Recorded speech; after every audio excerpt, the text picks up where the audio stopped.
تبقى سايق عربيتك وفجأة الدنيا تمطر عليك، بس مش ميه، بتمطر ازاز، والازاز ده بيطير في الهواء بسرعة 8000 كيلو متر في الساعة، وكل ده بيحصل وانت واقف تحت شمس حرارتها 1000 درجة مئوية. ده بقى يا سيدي بيحصل في كوكب اسمه الجحيم الازرق. فتحب تعيش هناك؟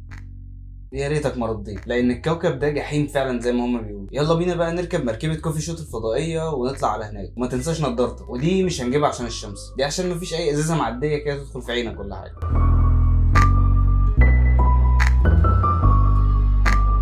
الكوكب ده اتشاف لأول مرة سنة 2005 بتلسكوب فضائي تابع لوكالة ناسا، والكوكب ده موجود في حتة بعيدة جدا في السماء، تحديدا على بعد 64 سنة ضوئية مننا. يعني لو نورت فلاش لايت دلوقتي هيوصل هناك بعد 64 سنة ضوئية. انت متخيل الرقم؟ طب تخيل انت بقى فكرت تروح الكوكب ده بعربية لانوس، هتوصل سنة 32155 ميلادي مثلا. طيب الكوكب ده بيوصفوه بالكوكب الغازي العملاق، زيه زي المشتري، بس ده كوكب لونه ازرق وشكله جميل، بس الجمال خداع يا معلم. الكوكب ده مش جنة، ده حاجة اشبه بفرن كده بيتفنن في تعذيب اللي عليه. العلماء اكتشفوا ان الغلاف الجوي بتاع الكوكب ده فيه حاجات غريبه جدا. يعني بدل ما يمطر ميه زينا، هناك بيمطر شظايا ازاز. ايوه، ازاز حقيقي بيقع من السماء بسرعات مهوله. طب السبب ده ايه؟ السبب ورا ده ان السحب بتتكون من حاجه اسمها سيليكات، ودي مركبات اساسها الرمل والازاز، ومع الحراره والضغط والرياح بيبدا يحصل تكثيف، والمطر لما بينزل مش بينزل سائل، لا هو بينزل ازاز سائل متجمد. فتخيل كده تكون قاعد هناك بتشرب قهوتك وفجاه وشك باظ من الامطار الزجاجيه اللي بتنزل. ساعتها بقى انت مش هتفتح الشمسيه بتاعتك، لا انت هتفتح ملف الجنازه اصلا. بس المطر ده بقى مش اكتر حاجه مخيفه في الكوكب ده. الحاجه المخيفه فعلا هناك هي الرياح. سرعه الرياح هناك بتوصل ل 8700 كيلو متر في الساعه، يعني اسرع من الصوت بحوالي 6-7 مرات. تخيل كده لو الارض جالها شويه رياح زي دول، انت هتبص على العماير تلاقيها بقت برج بيزا بس مش مائل، هيبقى نايم. الرياح دي بقى بتكون بسبب حاجه اسمها الانتقال الحراري التيدالي. ليه؟ لان الكوكب مربوط بجاذبيه نجم ضخم، والكوكب ده ما فيهوش دوران زي الارض، فنصه بيغلي والنص التاني تلج، فالضغط الحراري بينتج رياح سريعه جدا تنقل الحراره، وده بقى اللي بيعمل العواصف الفتاكه اللي بنسمع عنها دلوقتي. علماء كتير جربوا يسالوا السؤال اللي كلنا بنحب نساله: هل في كائنات بتعيش هناك؟ طب خليني اقول لك بقى ان لو في نمله عايشه هناك، انت مش هتلحق تبص عليها من سرعه اللي هيحصل لها، هي هتتفحم في ثانيه الا ثانيه، لان هناك مفيش اي احتماليه للحياه زي ما نعرفها. الكوكب ده بيتدرس بس عشان نعرف حدود الاستحاله، ولو في يوم من الايام كده لقينا في حد عايش هناك، يبقى احنا كده محتاجين نعيد تعريف الحياه اصلا. الكوكب ده بقى علمنا حاجات كتير جدا، اولها ان الكون مليان مفاجآت، تاني حاجه ان مش كل حاجه شكلها حلو تبقى كويسه زي ناس انا اعرفهم كده، تالت حاجه وهي ان العلم بيخلينا نكتشف حاجات تخلينا نقدر الارض اكتر من كده. يعني لما تلاقي شتاء في يناير تحمد ربنا انه مش ازاز بينزل عليك من السماء بسرعه مهوله، ولما تشتكي من الحر في الجو اللي احنا فيه ده تفتكر ان في كوكب تاني ممكن تعمل فيه صينيه بطاطس محمره على ضوء الشمس عادي. بس يا سيدي، دي بقى كانت اول حلقه من سلسله كواكب ملهاش كتالوج، واستنونا في الحلقه الجايه هنتكلم فيها عن كوكب حرارته تكفي انها تسيح الحديد. فلو عجبتك الحلقه ومتحمس للسلسله دي، فما تنساش تعمل لايك وسبسكرايب وتفعل الجرس عشان يوصلك كل كوكب ملوش كتالوج. ولو في اي كوكب في دماغك حابب اننا نتكلم عنه، يا ريت تكتب لنا تحت في الكومنتات. وخليك فاكر ان مع كل فنجان قهوه عقل جديد بيبدا رحلته وكوكب بيولع.